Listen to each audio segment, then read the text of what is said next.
जय हिंद साथियों, कैसे हैं आप लोग। उम्मीद करते हैं अच्छे होंगे और खुशहाल होंगे और आपकी पढ़ाई भी बेहतर तरीके से चल रही होगी।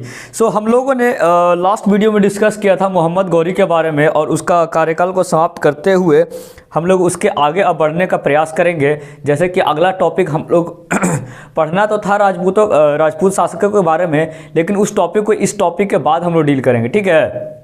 तो आज हम लोग बात करने जा रहे हैं दिल्ली सल्तनत के बारे में। दिल्ली सल्तनत जिसे क्या कहते हैं, सल्तनत काल। सल्तनत काल क्यों कहते हैं, कहने का कारण है कि वहाँ का जो अल-हज्जाज जो था ना, वहाँ का जो उपाधि दिया करता था सुल्तान का, जिसके वजह से ही पिछले जो वंशों में सबको सुल्तान का उपाधि दिया करता था, जिस वजह से ही ये सल्तनत काल के नाम से जाना जाता है, सुल्तानों का काल से जाना जाता है। तो ठीक है, सल्तनत काल का समय कब से कब तक चला, 1206 से लेकर के 1526 ईस्वी तक चला। कब से, 1206, जब गौरी की मृत्यु हो जाती है 1206 ईस्वी में, और बाबर जब आक्रमण कर देता है इब्राहिम लोदी पर और इब्राहिम लोदी की पराजय हो जाती है, तब तक ये सिलसिला चलते रहता है। उस बीच में काफ़ी शासकीय और वंशों का उदय होता है, जिसमें पहला वंश होता है गुलाम वंश, जिसे दास वंश भी कहा जाता है। गुलाम वंश और दास वंश, जिसे गुलाम वंश का स्थापना कौन किया था, आप लोगों को पता होगा, पिछले वीडियो में हम लोग बताए थे कि गुलाम वंश का स्थापना जो संस्थापक था कुतुबुद्दीन ऐबक था। कुतुबुद्दीन ऐबक कौन था, प्रश्न में पूछेगा कुतुबुद्दीन ऐबक कौन था, तो कुतुबुद्दीन ऐबक मोहम्मद गौरी का गुलाम हुआ करता था। तो ठीक है, गुलाम वंश का स्थापना दिल्ली सल्तनत काल में हम मैक्सिमम मेनली 5 वंशों के बारे में हम पढ़ेंगे। पहला गुलाम वंश, दूसरा खिलजी वंश, तीसरा तुगलक वंश, चौथा सैयद वंश और पांचवा लोदी वंश। किन किन वंशों के बारे में पढ़ेंगे, कुतुबुद्दीन ऐबक का जो वंश चला था पहला गुलाम वंश। एक हम ट्रिक आपको बताए थे, गुलाब खिले तो सांस लो, शायद याद होगा आपको। यहीं से अगर आप याद नहीं कर पाते हैं पूरे बातों को, गुलाब खिले तो सांस लो, ठीक है। अगर हम एक एक नाम को अगर याद नहीं कर रख पाते हैं कि किस सल्तनत काल में किन 5 वंशों का उदय हुआ था, उसका नाम अगर हमें याद नहीं रहता है मुंह पे, तो हम एक ट्रिक से हम उस नाम को याद कर सकते हैं, जिस ट्रिक का नाम है गुलाब खिले तो सांस लो। यहाँ जैसे कि हम लोग जानेंगे, गुलाब यहाँ से क्या हो जाएगा, गुलाम वंश। खिले से क्या हो जाएगा, खिलजी वंश। तो से क्या हो जाएगा, तुगलक वंश। सैयद वंश, सांस से क्या हो जाएगा, सैयद वंश। और लो से हो जाएगा लोदी वंश। ठीक है, ये ट्रिक एक हो गया आपका। अगर आपको ये नाम याद करने में दिक्कत होती है तो गुलाब खिले तो सांस लो। एक और ट्रिक हम आपको बताते हैं, जिससे आप बहुत अच्छे तरीके से इस चीज़ को याद रख सकते हैं। जीके तो सरल लगती है, क्या, जीके तो सरल लगती है, कैसे लिखेंगे, जीके तो सरल लगती है, क्या लगती है, गुलाम वंश, खिलजी वंश, तुगलक वंश, सैयद वंश, और से कुछ नहीं, लोदी वंश, इससे कुछ नहीं। तो कितना आसान हो गया, कितना अच्छा लगता है इस चीज़ को अगर हम याद कर ले डायरेक्ट कि सर ये तो आपने बहुत अच्छा ट्रिक बताया। जीके तो सरल लगती है, जिससे हम 5 नाम को आसानी से याद रख सकते हैं, जो कभी नहीं याद रख पाते थे, भूल जाते थे, अभी आप लोग याद रख सकते हैं, बहुत अच्छे तरीके से इस चीज़ को याद रख सकते हैं। तो 5 वंशों का नाम याद रखने का ये एक सरल सा ट्रिक था, जो कि आप अच्छे से याद कर लिए होंगे और नोट भी कर लिए होंगे। मैं यहाँ पे नोट करके साइड में लिख देता हूँ, ताकि आप लोग इसको बाद में स्क्रीनशॉट या अपने पेन पेपर पे नोट कर सकते हैं। जीके तो सरल लगती है, ये एक ट्रिक है जिसके माध्यम से आप इन 5 वंशों का नाम याद रख सकते हैं। तो चलिए अब हम आते हैं गुलाम वंश में। गुलाम वंश जिसका स्थापना कुतुबुद्दीन ऐबक ने किया था, ठीक है, किसने किया था, कुतुबुद्दीन ऐबक ने किया था। इस बीच में कुतुबुद्दीन ऐबक 1206 ईस्वी में जिसकी मृत्यु हो जाती है, उसके बाद इस गद्दी को संभालने के लिए आराम शाह आते हैं। कौन आते हैं, आराम शाह, जो कि इनके पुत्र होते हैं, ठीक है। उसके बाद इल्तुतमिश आते हैं। इल्तुतमिश कौन होते हैं, इल्तुतमिश इनके गुलाम हुआ करते थे। तो गुलाम वंश में सारे के सारे गुलाम नहीं होते थे, ठीक है। सारे वंश मतलब जो भी गद्दी पर बैठे थे सारे गुलाम नहीं होते थे, जिसमें कुछ इतिहासकारों का ये भी कहना है कि ये जो गुलाम वंश इसका नाम दिया गया है, इसको सही नहीं है। इसको एक और वंश से एक और वंश के नाम से जाना जाता है, जिसको ममलुक वंश कहते हैं। क्या कहते हैं? ममलुक वंश कहते हैं। तो मैं यहाँ लिख देता हूँ ममलुक वंश। ममलुक। क्वेश्चन में पूछेगा गुलाम वंश को अन्य किस नाम से जाना जाता है, या दास वंश को अन्य किस नाम से जाना जाता है, तो हम सीधा से बता सकते हैं किसी को ममलुक वंश के नाम से जाना जाता है। तो यहाँ पे सारे के सारे गुलाम नहीं थे। कुतुबुद्दीन ऐबक गुलाम हुआ करता था, इल्तुतमिश गुलाम हुआ करता था, रजिया सुल्तान थी और बलबन गुलाम हुआ करता था। ठीक है, ये चार लोग तो गुलाम थे ही, ये बाकी गुलाम नहीं थे, जिसकी वजह से इन लोग इस वंश को गुलाम वंश के नाम के अलावा ममलुक वंश भी कहा जाता है। ठीक है, इल्तुतमिश कौन था? कुतुबुद्दीन ऐबक और बख्तियार खिलजी जो दो गुलाम हुआ करता था मोहम्मद गौरी का, उसका गुलाम था। तो इस काल को गुलामों का गुलाम भी कहा जाता है। क्या कहा जाता है? गुलामों का गुलाम भी कहा जाता है। लेकिन इसमें जो सबसे महत्वपूर्ण योगदान दिया इस वंश में, एक इल्तुतमिश और बलबन ने दिया। किन दो शासकों ने दिया? इल्तुतमिश और बलबन ने, जिसके बारे में हम और अगला वीडियो में बहुत बेहतरीन तरीके से पढ़ेंगे कि इल्तुतमिश का योगदान क्या रहा, बलबन का योगदान क्या रहा। इन सब चीज़ों के बारे में बहुत बढ़िया से हम पढ़ेंगे। ठीक है, फिलहाल हम एक परिचय के तौर पे, एक ब्रीफ जानकारी के तौर पे आपको हम बता देना चाहते हैं कि दिल्ली सल्तनत में किन सारे राजवंशों के बारे में हमको पढ़ना है और उनके कार्यकाल को पढ़ना है। ठीक है, अभी हम फिलहाल इन्हीं बातों पे चर्चा करेंगे, लेकिन कुछ बातें हैं जिसको हम बताना चाहेंगे आप लोगों को कि इल्तुतमिश ने क्या किया, बलबन ने क्या किया। ठीक है, आराम शाह के समय ही एक भारत पर आक्रमण हुआ था, दिल्ली पे आक्रमण हुआ था। क्या हुआ था? दिल्ली पे आक्रमण हुआ था। उसमें कहा जाता है कि मंगोलों का आक्रमण सर्वप्रथम दिल्ली पे कब हुआ, और जब दिल्ली पर आक्रमण हुआ तो वो केमा आक्रमण था उसका, मंगोलों का। लेकिन मंगोल का आक्रमण क्यों हुआ दिल्ली पे, ये भी एक टॉपिक है ना, इसके बारे में हम आपको बताएंगे कि क्यों आक्रमण किया, किसका पीछा करते करते वो ये क्या बोलते हैं उसको, आ गया था अपना, यहाँ भारत आ गया।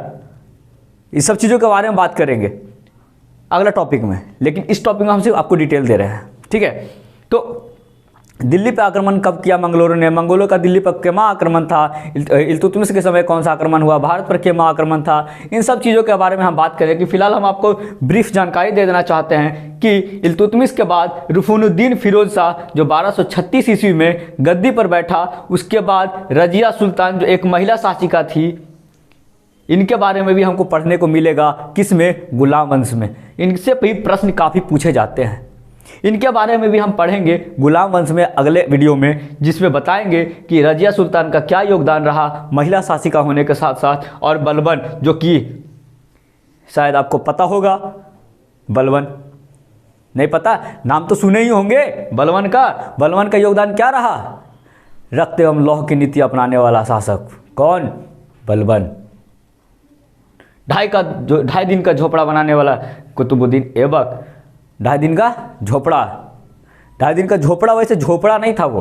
ठीक है, वो एक मस्जिद ही समझिए, तो मस्जिद ही था वो, जिसमें पढ़ाई होता था। 2.5 दिन का झोपड़ा, जिसे 2.5 दिन में ही तैयार कर दिया गया था। अजमेर के सूफी संत दरगाह जो है ना, उसके जस्ट बगल में ही है, ज़्यादा दूर नहीं है। जाकर देखिएगा तो आप कहिएगा कि अरे साला ये तो बन ही नहीं सकता, इतना विशाल है वो, लेकिन 2.5 दिन में उसको बना दिया गया। इन सब चीज़ों के बारे में भी चर्चा करें, कुतुबुद्दीन ऐबक के द्वारा किया गया कार्य, 2.5 दिन का झोपड़ा कैसे बना, इन सब चीज़ों के बारे में बात करेंगे। ठीक है, बलबन का रक्त एवं लौह की नीति अपनाने वाला शासक, जो कि ये क्या करता था, ये रक्त एवं लौह की नीति अपनाने के पीछे का कारण क्या था इसका, कि इसने एक अपने सेनापति को बंगाल भेजा। ठीक है, बंगाल भेजा, उस दरमियान में उसका सेनापति बंगाल में हार जाता है। हार करके जब वो वापस आता है तो उसे पूछता है बलबन कि अच्छा तुम हार के आ गए हो यहाँ पे, तो बोले कि हाँ। तो उसको क्या करता है कि लोहा की जो भट्टी होती है ना, उसमें उसके पूरे परिवार को ढकेल दिया जाता है। जिस समय से ही ये इसको कहा जाता है कि इसने रक्त एवं लौह की नीति को अपनाया। उसके बाद उसने फिर एक सेनापति को भेजा, लेकिन वो लौट करके वापस नहीं आया बताने के लिए कि हम हार गए, क्या हुआ। लेकिन बलबन फिर से गया, बलबन खुद गया वहाँ और वहाँ के राजा को बंदी बना लिया। बंदी बनाने के क्रम में उसने जो वहाँ के प्रजा थी, प्रजा से उसने पूछा कि इसको कौन कौन पहचानते हो, कौन कौन जानते हो इसको, जो भी जानते हो सामने आओ। जो भी सामने आया उसके पैर में लोहे की कील को डाल दिया गया। जिसके वजह से ही बहुत ही रुद्र था ये, बहुत मतलब कि लौह एवं रक्त की नीति, समझ रहे हैं, लौह एवं रक्त की नीति अपनाई। उसी वजह से इसको एक प्रश्न में पूछा जाता है कि रक्त एवं लौह की नीति अपनाने वाला शासक कौन है, तो उसका आंसर क्या देंगे, बलबन। 2.5 दिन का झोपड़ा बनाने वाला कौन है, कुतुबुद्दीन ऐबक। इल्तुतमिश कौन है, कुतुबुद्दीन ऐबक का गुलाम। गुलामों का गुलाम किसे कहते हैं, इल्तुतमिश को कहते हैं। इस प्रकार से बहुत सारे प्रश्न को हम पढ़ेंगे, ऑब्जेक्टिव को भी डील करेंगे। अब आते हैं खिलजी वंश में।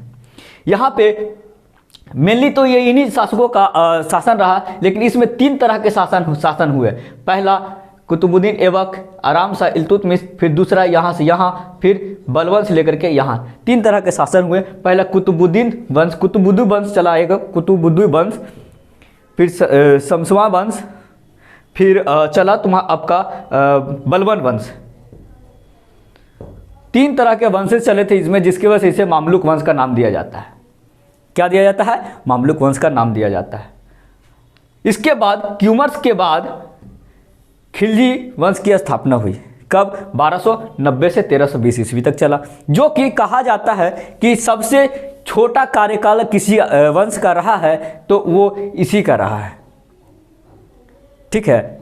लेकिन इसमें जलालुद्दीन फिरोज शाह जो खिलजी है, इस वंश का संस्थापक है, ये सारे वंशों में सबसे उम्रदाज, जो मतलब कि तजुर्बे वाला इंसान जिसे कहा जाता है, वो जलालुद्दीन फिरोज खिलजी ही थे। लेकिन कार्यकाल इसका बहुत ही छोटा रहा था। अगर प्रश्न पूछा जाए कि दिल्ली सल्तनत में सबसे छोटा कार्यकाल किस वंश का रहा, तो उसमें हम क्या जवाब देंगे कि खिलजी वंश का। लेकिन अगर पूछता है प्रश्न में कि सबसे तजुर्बे वाला इंसान या कि सबसे उम्रदाज इंसान जो कि दिल्ली सल्तनत में राज किए थे, वो कौन थे, तो फिरोज खिलजी, जलालुद्दीन फिरोज खिलजी थे, ठीक है। अगर ये भी प्रश्न पूछा जाए कि सबसे ज़्यादा कार्यकाल किस वंश का रहा, तो उसमें हम आएंगे यहाँ लोधी वंश का। किसका, लोधी वंश का कार्यकाल सबसे ज़्यादा रहा था। लेकिन इस पर हम बाद में आएंगे, पहले हम इसको बात कर लेते हैं। हम लोग इस चीज़ के बारे में तो पढ़ेंगे ही पढ़ेंगे अगले टॉपिक में। इस प्रकार से हम 5 वंशों के बारे में एक एक वीडियो करके लाएंगे आपके सामने, ऑब्जेक्टिव के साथ में प्रश्न रहेंगे, आंसर आपके रहेंगे। अगर कोई भी डाउट होगा तो हम आपको बताएंगे। लेकिन एक भी प्रश्न यहाँ से हम छूटने नहीं देंगे आपको, चाहे आप बीपीएससी का एग्जाम दे रहे हो, चाहे बिहार एसआई मेंस का एग्जाम देने जा रहे हो, चाहे बिहार पुलिस का एग्जाम देने जा रहे हो, बिहार स्टेट रेलवे एनटीपीसी किसी का भी अगर एग्जाम देने जा रहे हो, तो इस दिल्ली सल्तनत से एक भी प्रश्न आपका हम छूटने नहीं देंगे, ठीक है। यहाँ तक तो हम लोग बात कर लें गुलाम वंश के बारे में। जब गुलाम वंश का खात्मा होता है क्यूमर्स के द्वारा, जब ये क्यूमर्स के बाद खिलजी वंश का स्थापना होता है, 1290 से 1320 ईस्वी तक कार्यकाल चलता है इसका। उसका संस्थापक कौन होता है, जलालुद्दीन फिरोज खिलजी होता है। उसके बाद अलाउद्दीन खिलजी आता है, उसके बाद शहाबुद्दीन अमर आता है, फिर मुबारक शाह आते हैं जिनका भी योगदान हम इनके बारे में पढ़ेंगे, फिर नसरुद्दीन खिलजी आते हैं। इन सभी चीज़, इतने सारे शासक, 1 2 3 4 5 शासकों ने खिलजी वंश पे शासन किया, ठीक है। जिसमें फिरोज खिलजी आ गए, अलाउद्दीन खिलजी आ गए। अलाउद्दीन खिलजी का भी योगदान काफ़ी अच्छा रहा इसमें। दिल्ली सल्तनत में इन्होंने सैन्य प्रशासन और बाजार नियंत्रण प्रणाली को आगे बढ़ाने का कोशिश किया। इनके बारे में भी हम बात करेंगे। इसके बाद जब खिलजी वंश के बाद, जब नसरुद्दीन खिलजी के बाद जो तुगलक वंश का स्थापना होता है, तुगलक वंश का शासन 1320 से 1398 ईस्वी तक चलता है। कब से कब तक चलता है, 1320 से 1398 ईस्वी तक चलता है। जिसके संस्थापक प्रश्न में ये भी पूछे जाते हैं कि तुगलक वंश का संस्थापक कौन है, खिलजी वंश का संस्थापक कौन है और गुलाम वंश का संस्थापक कौन है। तुगलक वंश का संस्थापक गयासुद्दीन तुगलक, जिसका शासनकाल 1320 से 1325 ईस्वी तक रहा। लेकिन इसमें मोहम्मद बिन तुगलक जो सबसे महत्वपूर्ण भागीदारी निभाई, फिरोज शाह तुगलक, ये इन्होंने भी बहुत ही महत्वपूर्ण योगदान निभाया। गयासुद्दीन तुगलक के भतीजे थे मोहम्मद बिन तुगलक।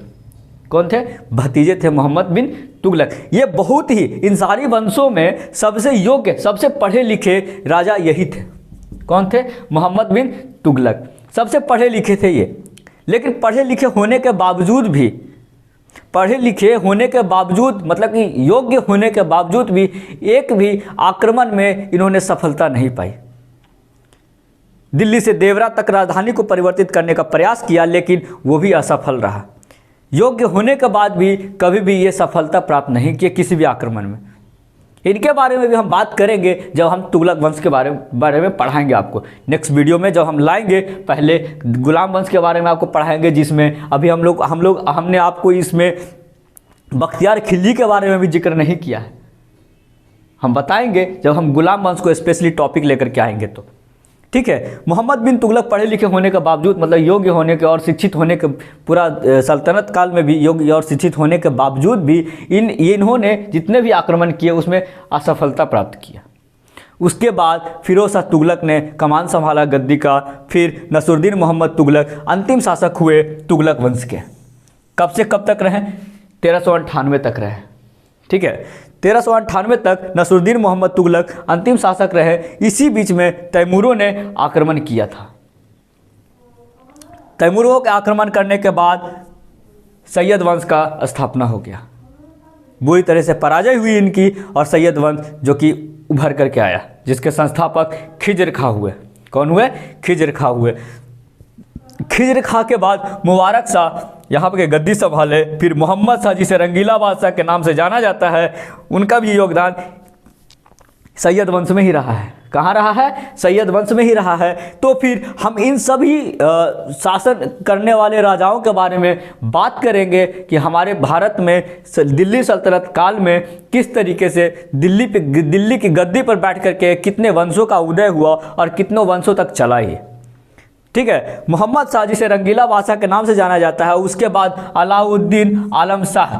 एक्चुअली इन सब से प्रश्न थोड़ा कम ही पूछे जाते हैं। मेनली प्रश्न जो पूछे जाते हैं गुलाम वंश, खिलजी वंश और तुगलक वंश से ही मैक्सिमम प्रश्न पूछे जाते हैं। इन दोनों के बारे में जो सैयद वंश और लोदी वंश है, ये बहुत ही छोटा टॉपिक है। प्रश्न बहुत ही कम ही देखने को मिलता है। मैक्सिमम प्रश्न ये पूछा जाता है कि लोदी वंश के संस्थापक कौन है? बहलोल लोदी कोई भी बता देगा। क्या? बहलोल लोदी। सैयद वंश के कौन है? सैयद वंश के खिज्र खां। इसी तरीके से प्रश्न पूछे जाते हैं, लेकिन हालांकि इन दो टॉपिक से बहुत ही कम प्रश्न पूछे जाते हैं। अलाउद्दीन आलम शाह के बाद लोदी वंश का उदय होता है। लोदी वंश में बहलोल लोदी जो कि होते हैं, इसके संस्थापक होते हैं। लेकिन पूरे दिल्ली सल्तनत काल में लोदी वंश का कार्यकाल काफ़ी लंबा रहा, काफ़ी बड़ा रहा। यह भी प्रश्न पूछा जाता है कि किस वंश का कार्यकाल सबसे अधिक रहा और सबसे ज़्यादा दिन तक रहा। कब से कब तक रहा? 1451 से लेकर के 1526 तक, जब बाबर ने आक्रमण किया और लोदी वंश का सर्वनाश कर दिया, मतलब बहुत तरीके से बर्बाद कर दिया लोदी वंश को। ठीक है, इसके बारे में भी हम बात करेंगे। उसके बाद मुगल वंश का कैसे स्थापना होता है, मुगल वंश में कितने वंशों का आगमन होता है और किस तरीके से चलता है, इन सब चीज़ों पे भी हम बातें करेंगे। धीरे धीरे सारे टॉपिक को डील करेंगे। बीपीएससी का एग्जाम आने में भी 2 महीना टाइम है आपके पास। उस बीच में हम पूरे हिस्ट्री को आपको ख़त्म कर देंगे और आपका एक भी प्रश्न हम छूटने नहीं देंगे कहीं से। ठीक है, तो बहलोल लोदी जो कि लोदी वंश का संस्थापक था, उसके बाद सिकंदर लोदी आते हैं। उसके बाद सिकंदर लोदी के शासन खत्म होने के बाद इब्राहिम लोदी आते हैं। जो इब्राहिम लोदी, इनका भी योगदान लोदी वंश में काफ़ी अच्छा रहा है और इनके बारे में हम बात करेंगे कि बाबर ने कैसे इब्राहिम लोदी को पराजय किया और उसके बाद मुगल वंश का स्थापना किया 1526 ईस्वी में। इतने सारे टॉपिक को ख़त्म करने के बाद एक टॉपिक हम आपको बताएंगे कि मुसलमान शासकों में भी 3 तरह के मुस्लिम शासक हमारे देश पे आक्रमण किए थे। पहला तो अरब मुसलमान जो थे, उन्होंने आक्रमण किया। मोहम्मद बिन कासिम जो थे, अरब मुसलमान थे।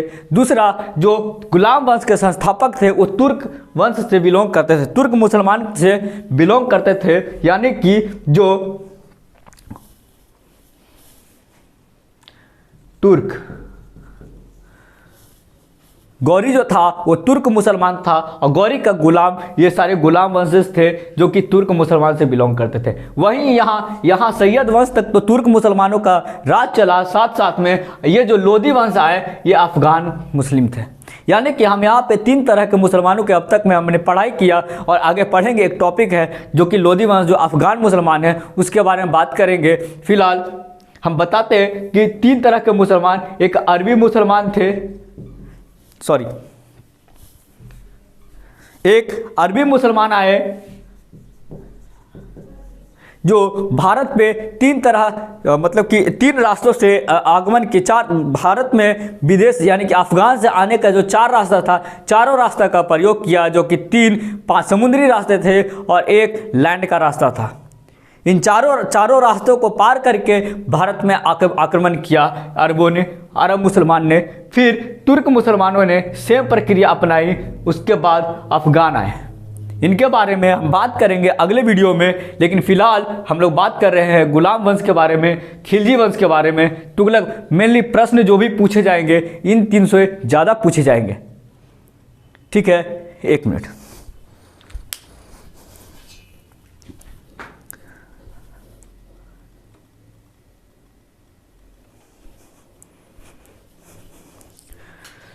हम लोगों ने इन सब चीज़ों के बारे में तो डिस्कस कर लिया, सल्तनत काल में किस तरीके कैसे वंश और कितने वंशों का उदय हुआ। अब अगला वीडियो में हम लोग आपके सामने लेकर के आएंगे गुलाम वंश के बारे में। गुलाम वंश जो कि कैसे और कितने राजाओं के साथ में चला, गुलाम वंश को क्यों मामलुक वंश कहे, इनका बारे में थोड़ा सा जानकारी हम आपको दे दिए हैं। लेकिन अगला टॉपिक हमारा, अगला जो वीडियो होगा हमारा स्पेशली गुलाम वंश पे ही आधारित होगा। उसके बाद खिलजी वंश और तुगलक वंश। हालांकि ये दोनों वीडियो को सैयद वंश और लोधी वंश के जो चैप्टर है इनको हम एक ही वीडियो में कवर कर देंगे, इसके लिए कोई परेशानी आपको नहीं होगी। इसके साथ में हम आपको ऑब्जेक्टिव क्वेश्चन के लिए भी काम करेंगे। कैसा लगा? अगर दिल्ली सल्तनत के बारे में अगर कोई भी डाउट हुआ हो तो आप हमको कमेंट बॉक्स में कमेंट करें। थैंक यू, और सब्सक्राइब करना ना भूलें अगर अच्छा लग रहा होगा हमारा सेशन तो।